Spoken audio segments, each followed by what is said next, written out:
કે ચેલેન્જરમાં તમારું સ્વાગત કરે છે તમારો ભાઈ કુણાલ। દોસ્તો એક નવો વિડીયો લઈને ફરીથી તમારી પાસે પહોંચી ગયો છું। તો મિત્રો આજના વિડીયોમાં એવા વ્યક્તિનું જે પાકિસ્તાનમાં ઘર આવેલું છે તે જોવાના છે, જેઓ દમદાર અવાજના માલિક, બોલિવૂડ ફિલ્મોના જબરજસ્ત એક્ટર, ફિલ્મી જગતના ખલનાયકોના ખલનાયક।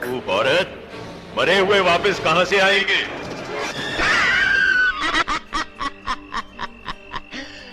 ऊपर वाला रॉन्ग हो सकता है, लेकिन डोंग कभी रॉन्ग नहीं होता।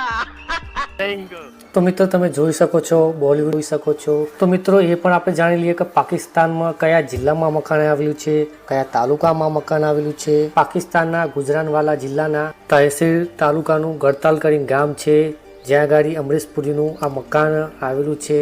અને અત્યારે હાલ તમે આ મકાનની હાલત જોઈ શકો છો મિત્રો। અમરીશ પુરીનો આ ગામથી અને આ ઘરથી શું નાતો છે તેનો થોડો ઘણો આપણે ઇતિહાસ જાણી લઈએ તો જ વિડીયોમાં મજા આવશે મિત્રો।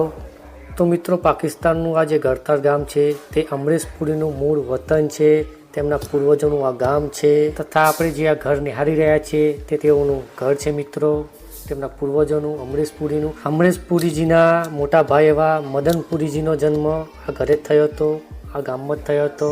ત્યારબાદ અમરીશ પુરીજીના પિતા લાલા નિહાળચંદ અને માતા વેદકૌર ભારત અને પાકિસ્તાનના જ્યારે ભાગલા પણ નહોતા પડ્યા તેના પહેલાં જ બિઝનેસ તથા અન્ય કારણોના કારણે ભારતના પંજાબમાં આવીને તેઓ વસ્યા। નવા શહેર કરીને એક શહેર છે, જિલ્લો છે, જેઓ અત્યારે હાલમાં ભગતસિંહ નામે તે શહેરનું નામ પાડ્યું છે। અને તે જ શહેરમાં 22 જૂન 1932માં અમરીશ પુરીજીનો જન્મ તે શહેરમાં થયો હતો મિત્રો। તો મિત્રો આ હતો થોડો ઘણો અમરીશ પુરીજીનો તથા આ ગડતાલ ગામનો ઇતિહાસ, ઠીક છે। તો ત્યારબાદ પછી તો આપણે સૌને ખબર છે કે 1947માં ભારત અને પાકિસ્તાન વચ્ચે એક મોટું યુદ્ધ થયું અને પછી બંને દેશો અલગ પડ્યા। અને આ ઘરમાં જે લોકો રહેતા છે, અમરીશ પુરીજીના કાકા અથવા કોઈ બી ફેમિલી રહેતા છે, તેઓ પલાયન કરી ગયા, ભારતમાં આવી ગયા।